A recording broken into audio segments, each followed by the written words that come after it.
Chapter 3 The Fiery Furnace. King Nebuchadnezzar, the king of Babylon, made a great, big, colossal, tremendous, stupendous statue. It was high as a 5-story building and was made of pure gold. He ordered it to be erected in a valley near the city of Babylon. Messengers were sent out to gather together all the important people in the Babylonian Empire.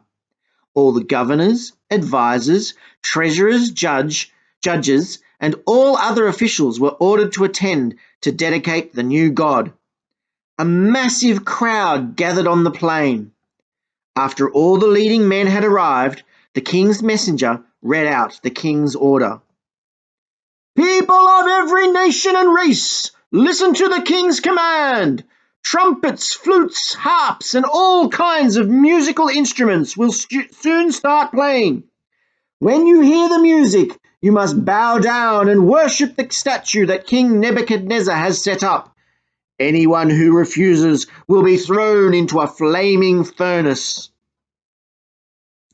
In the crowd were 3 young Jews, Shadrach, Meshach, and Abednego, who had been brought to Babylon as prisoners, but now had important positions in the king's service.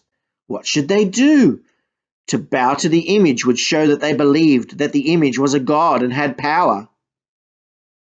Suddenly the instruments began to play, and all of the people fell flat on their faces to worship the king's new image.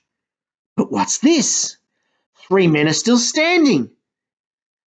They were showing that by refusing to bow that they didn't believe that the image was God. Hey, look! Those Jews aren't bowing! We must tell the king. The young men's enemies hurried off to report to the king.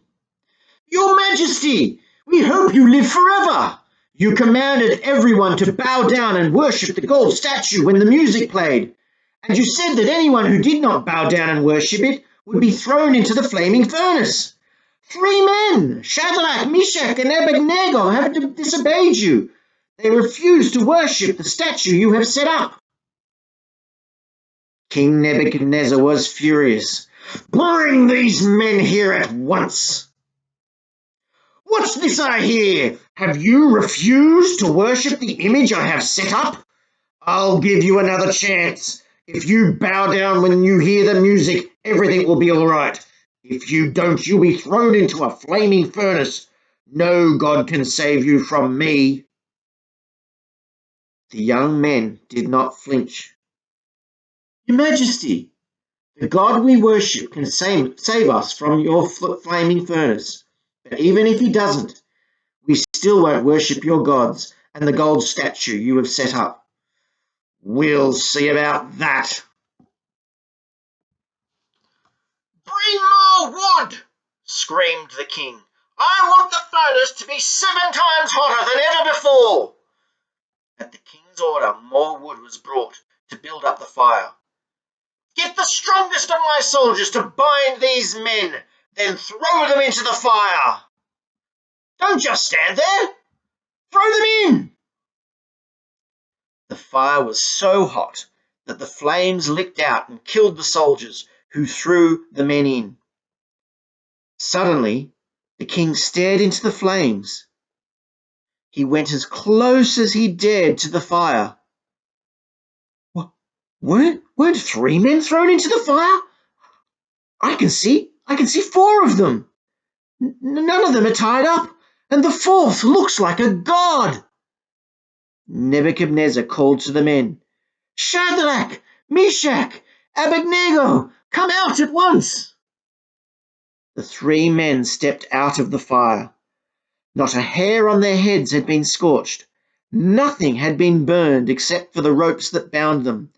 There wasn't even the smell of smoke on their clothing. King Nebuchadnezzar was amazed, and he gave a new order. I won't allow people of any nation or race to say anything against their God. Anyone who does will be chopped up, and their houses will be torn down, because no other God has such great power to save? King Nebuchadnezzar.